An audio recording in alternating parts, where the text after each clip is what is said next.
Woman makes terrifying discovery and it keeps getting worse. These are the body cams plus the investigation plus the interviews. These are the whole double whammies. On November 30th, 2017, the Baltimore County Police What was y'all doing in 2017? I was probably eating Chick-fil-A every other day. Department received a 911 call from a woman requesting a wellness check for her boyfriend. Dispatch promptly directed officers to his address. 1808 East Pratt, 1808 East Pratt, first floor. John Hickley, 31 years of age, has not been heard of since Monday night. His car has not moved either. Damn. Have a check the well-being when you're ready. John Hickey, a volunteer fighter and EMT at the Woodlawn Fire Department, had recently moved to 1808 East Pratt Street in the Upper Fells Point neighborhood in Baltimore, Maryland. Officers arrived at the residence and were met by the woman who had requested the wellness check, John's girlfriend, Jennifer McKay. She last saw him 2 days ago, and after not hearing from him since, she visited the apartment to check up on him. I've Facebook messaged him, I've called, I've texted. And you've obviously posted to be like, hey, are you around? Yeah. His car was in the same spot as when she had left. Also, his front door was locked, so she couldn't get inside to see if he was okay. All things considered, she decided to call 911. Since she did it. I think she did it. The front door was locked, the police contacted the landlord, who agreed to open it for them. The landlord said that he'd open It's in Baltimore. the door. Okay.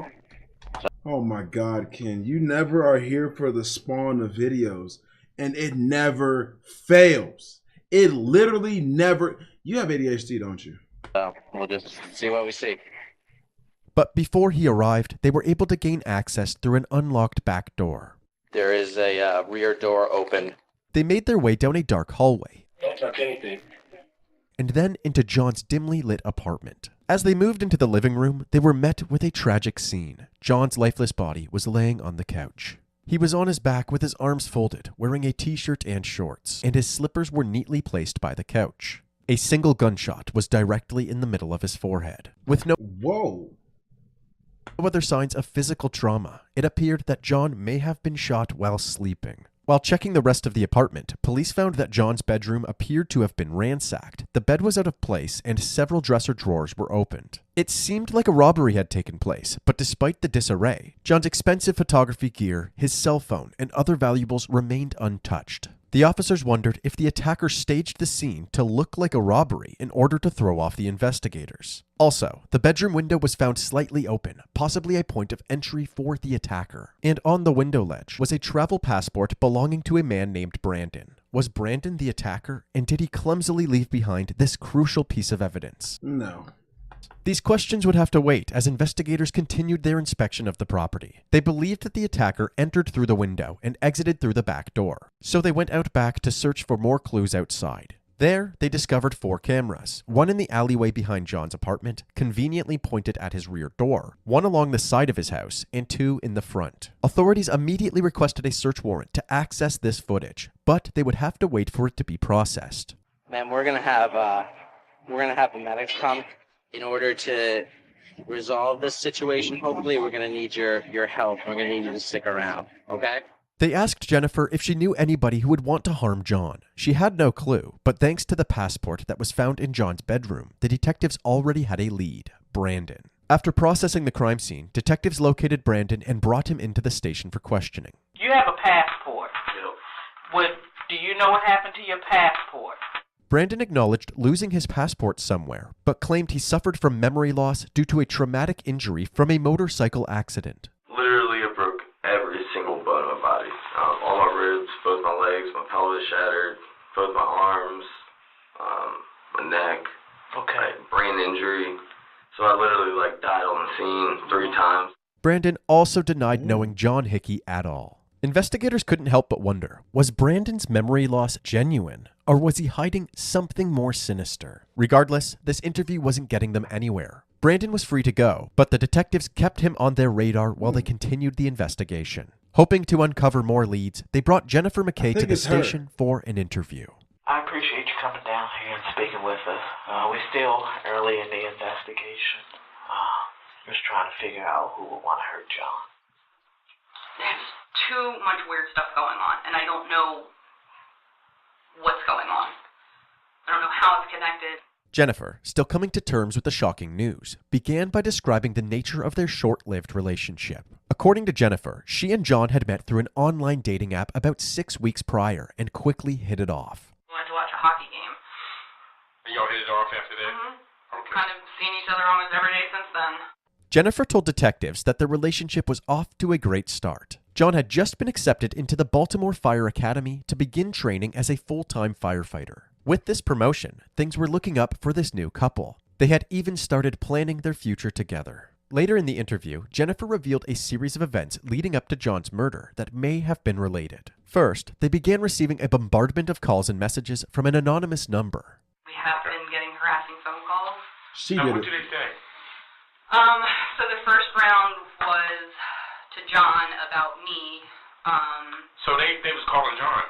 They were calling and texting John first, saying, like, this girl's bad news, you need to look out for her, she'll ruin your life. Okay. I don't know who's doing it, the numbers are spoofed. After a few weeks of this, there was an incident in which the brakes on John's vehicle had been tampered with.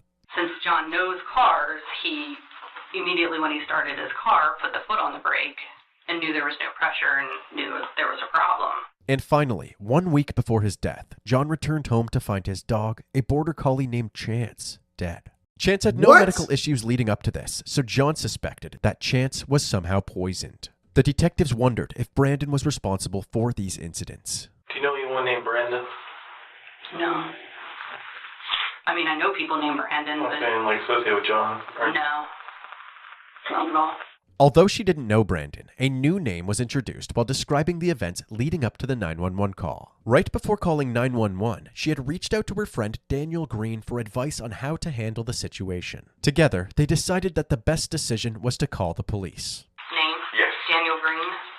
You talked to today? I did talk to him. With her? I've been talking to him since all this has been going on. How long have you known Daniel? My entire life. Was it Daniel that did it? Literally since I was like 4 years old. Okay. He was friends with my brother in elementary school and we grew up together. 34-year-old Daniel Green is from Pilesville, Maryland, about 50 miles north of Baltimore. Him and his wife, who is also named Jennifer, have been together since 2006 and have 2 children. Daniel also happened to be a firefighter for 15 years before a Can't you not offer the class no cereal? Why you over there crunching? I'm sorry. serious Yeah. injury on the job in 2009. While fighting a fire, he inhaled hazardous gases, severely damaging his lungs. The long-lasting effects of this injury only got worse as time went on, so in 2013, Daniel medically retired. While Daniel now seemed like a simple family man, Jennifer McKay revealed that the two once had an affair. How long were you guys together, you and Daniel? Like officially 2 years. There's about another 2 or 3 years where it was, I'll be honest, it was a straight affair. She said that she started dating Daniel Green back in 2012, 4 years before meeting John. She claimed that at the beginning of their relationship, she was unaware that he was a married man with children. I thought he was divorced. Okay. He was not divorced. Okay. I thought he then separated, so we were trying to work things out.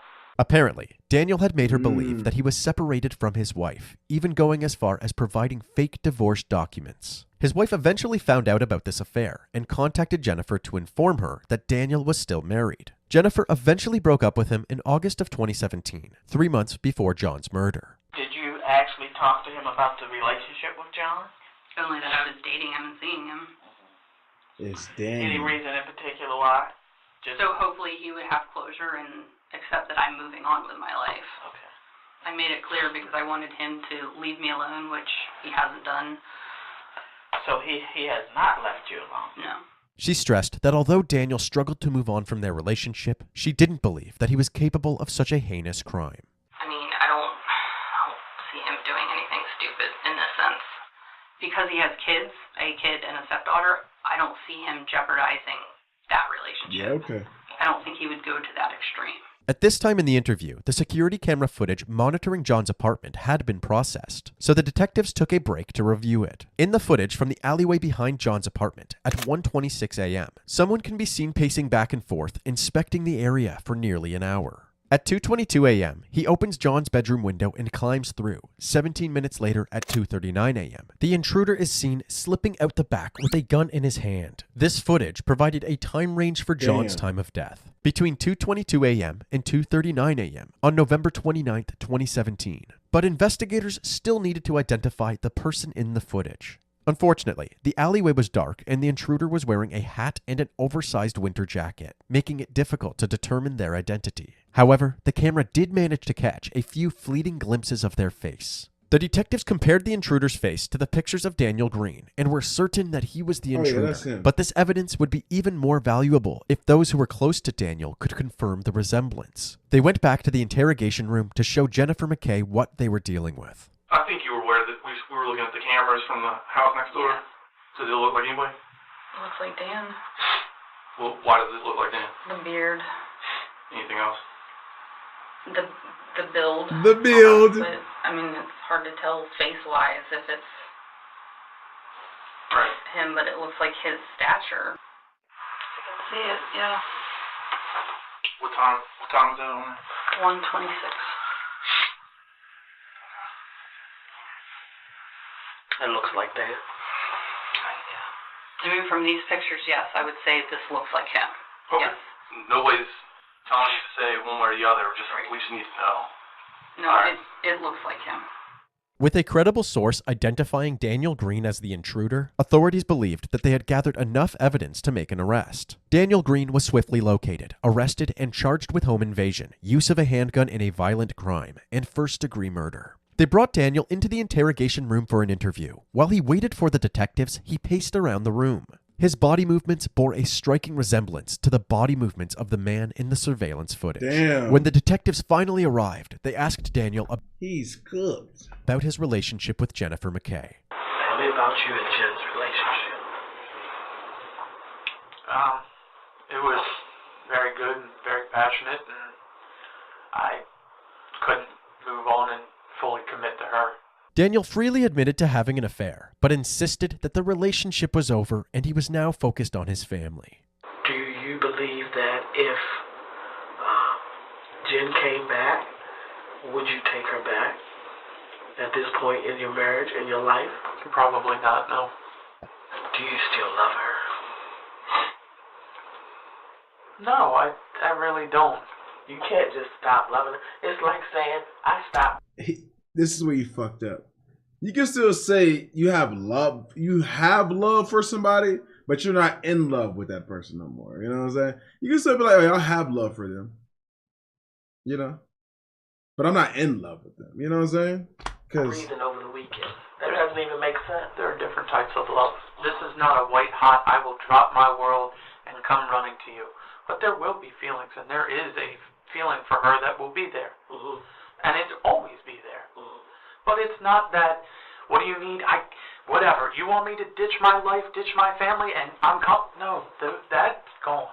Dan stood firm that he had no lingering feelings for Jennifer McKay, and when he was asked about his whereabouts on the night of John's murder, he claimed to have been at home. I think Tuesday and Wednesday I slept with my wife in bed. Okay. At any point did you leave the house? No, sir. Surprised by Daniel's claim of being home with his family, the police presented him with the alleyway footage. Despite this, Daniel continued to maintain his innocence. You thought nobody saw you. It wasn't there, so they couldn't have seen me. Okay. All right. So you thought nobody saw you when, in fact, everybody saw you. In case you haven't figured out, in 2017, guess what? Everybody has video. Okay. Everybody has video. And just so you know, you're on video. Well, I think that I was at home with my wife, who will account that I was home with her. Okay. I think you don't have much to work with, and you're throwing things at the wall at this point. I just want to understand why you killed John Hickey. I didn't kill John Hickey, so it's a moot point. It sounds like you made your mind up, but... No, the facts have made their minds up, sir. The facts. It's called evidence. Well, you have pieces of evidence. You don't have the full evidence, it appears. The detectives then tried to get a reaction out of Daniel, suggesting he was jealous of a new man in Jennifer's life. Someone else is making her smile. Someone else is making her day, and it's not you. However, Daniel responded by saying that after realizing what he had put his wife through, he now cherished their relationship more than anything. Watching my wife struggle through and never giving up, and it might not be perfect, but it's rare to find someone that is that devoted, and that is probably So I can see the words. something I need to take into account a lot more. Clearly, interviewing Daniel wasn't progressing this investigation, so they wrapped up and decided to speak with his wife, Jennifer No, this Green. is the same They video. began her interview by asking about life with Daniel. She told the detectives about their love story, how they met, their marriage, their kids, and how everything was great until Daniel's work accident in 2009. The resulting lack of work and financial strain began to cause tension on their marriage. 4 months after Daniel's retirement in 2013, Jennifer discovered through phone records that her husband was having an affair with a longtime friend, Jennifer McKay. Around that same time, Daniel secured a new job training military personnel on fire equipment, which required travel to various army bases across the country. His wife claimed that Daniel had been using these business trips as a cover-up to keep seeing Jennifer McKay behind her back. Considering Jennifer Green's bitter feelings about Daniel's actions, the detectives were hopeful that she would cooperate in bringing him to justice. So, they asked her about the night of John's murder. If you could just start from the beginning and tell me what you remember about that night in particular. I got home at 11 o'clock. I came in. Dan was downstairs on the couch watching TV. And I went upstairs, checked on the kids. Both kids were asleep. And got ready for bed. And maybe like midnight, Dan came upstairs, got in bed. That night in particular, why is that so vivid to you that night? How do you remember that? When your husband cheats on you, as long as mine did, you know when he comes to bed at night and when he doesn't. Okay. And I know he came upstairs and got in bed with me that night. And like those things might seem mundane to you guys, but those moments were mattering to me in a big way. The detective. She's lying for him. Do y'all remember what y'all did on Tuesday? Because I sure as hell don't.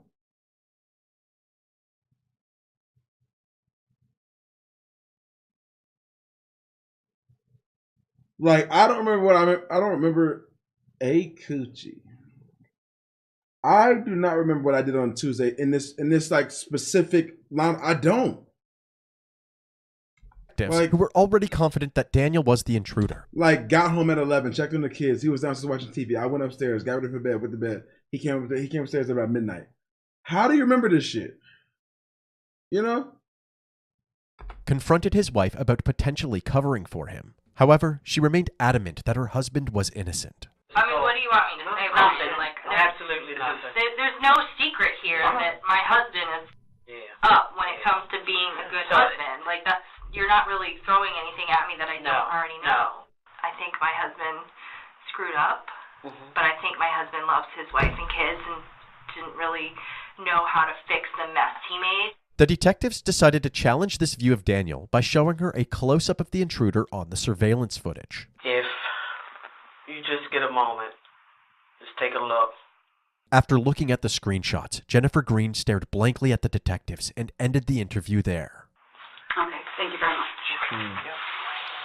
Unable to secure an identification from Jennifer Green, the detectives knew that they needed more evidence to solidify their case against Daniel. They continued their investigation and were able to find another security camera near the crime scene. On the night of the murder, a black pickup truck can be seen circling John's block before eventually parking. A man then gets out of the truck and returns to it about an hour later. This black pickup truck matched the one that Daniel was driving when he was arrested, and the timestamps on the video footage aligned perfectly with the security footage from the back of John's apartment. Upon reviewing Daniel's cell phone records, police discovered that the last place his cell phone pinged before the murder was nowhere near his house, but instead at a vacant property in Glen Burnie, just south of Baltimore. Authorities gained access to this property and found food in the fridge, clothes and firefighter uniforms in the closet, and mail directed to Daniel Green, including letters and pictures from Jennifer McKay. It appeared that Daniel had been squatting at this residence for several years. And remember how John's brakes were believed to have been tampered with? Daniel's cell phone records placed him in John's vicinity that same weekend. The case against Daniel was getting stronger with each new piece of evidence, but his trial was repeatedly delayed. Then, in September of 2021, 4 years after John Hickey was murdered, Daniel's wife, Jennifer Green, suddenly reached out to the investigators. She admitted that the man in the footage was in fact Daniel, and that Daniel's family had pressured her to say otherwise. She also claimed that after his affair ended, Daniel used her laptop to repeatedly search for information on John and Jennifer McKay.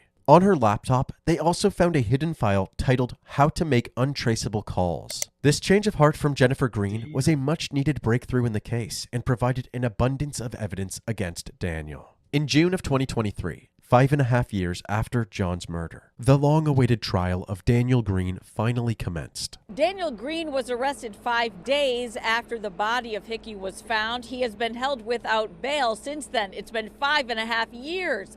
He is charged in this case with 5 criminal counts, including first-degree murder and home invasion. The prosecutors presented their case to the court, painting Daniel as a jealous man intent on murder. Prosecutors say former Prince George's County firefighter Daniel Green murdered Hickey around 2 a.m. on November 29, 2017, because he was jealous, because Green found out his longtime ex-mistress and Hickey were dating, and he couldn't take it. This is murder in the first degree, hands down. If ever there was premeditation, it's this case. The prosecutor put a surveillance. This just sucks because this dude, John Hickey, was just on a dating app trying to find, you know what I'm saying, his person. And he thinks that she's just cool and she has a crazy fucking ex. God, dude. Still of the suspect up on the big screen and told jurors that is Daniel Green. He crawled in that window and shot John Hickey in the head while he was asleep. Daniel's defense argued that the investigation was botched, highlighting that there were thumbprints on the window that were never analyzed. They also said that authorities never thoroughly investigated Brandon, and that the owner of the black pickup truck that Daniel was driving when he was arrested claimed that there was no way Daniel had his truck on the night of the murder. The defense, in its closing arguments, told the jury the state has it wrong. They're twisting the truth, and you deserve better. They don't have the evidence, not even a bullet, Attorney Warren Brown said. They want you to assume they're counting on that, and that's not right. Brown told the panel, they say he did it. I don't know. He certainly hasn't admitted to me that he did it. If he did, that's between him and God. In the end, the jury deliberated for 3 hours. Leave my God out of this, first and foremost. And Daniel Green was found guilty. Just a short time ago, WJZ confirms that Daniel Green has been found guilty on all counts in the murder of local volunteer firefighter John Hickey. Prosecutors say Green killed Hickey back in November of 2017, jealous that Hickey was seeing his former lover. In February of 2024, Daniel was sentenced to life in prison, plus 10 years for home invasion and an additional 10 years for the firearm charge. He is currently serving his sentence in the Western Correctional Institution in Cumberland, Maryland. With this case closed, the two Jennifers are rebuilding their lives. Jennifer McKay got married and now has 2 children. She has found happiness and stability in her new family. Meanwhile, Jennifer Green is focusing on her career and personal growth, determined to move forward from the past. This just sucks because a dog lost his life. Not only that, he tried to cut his dude's brakes, and then, like, God, man, all over some coochie. Yo, if you watching me ever in Everdom, don't ever crash out over no coochie or no man's meat. Please don't. It's not worth it. Okay? It's not worth it. You'll find another man with that meat, and you'll find another girl with that coochie. It's not super tough to find. You just got to go out and do some scavenging, but, you know what I'm saying?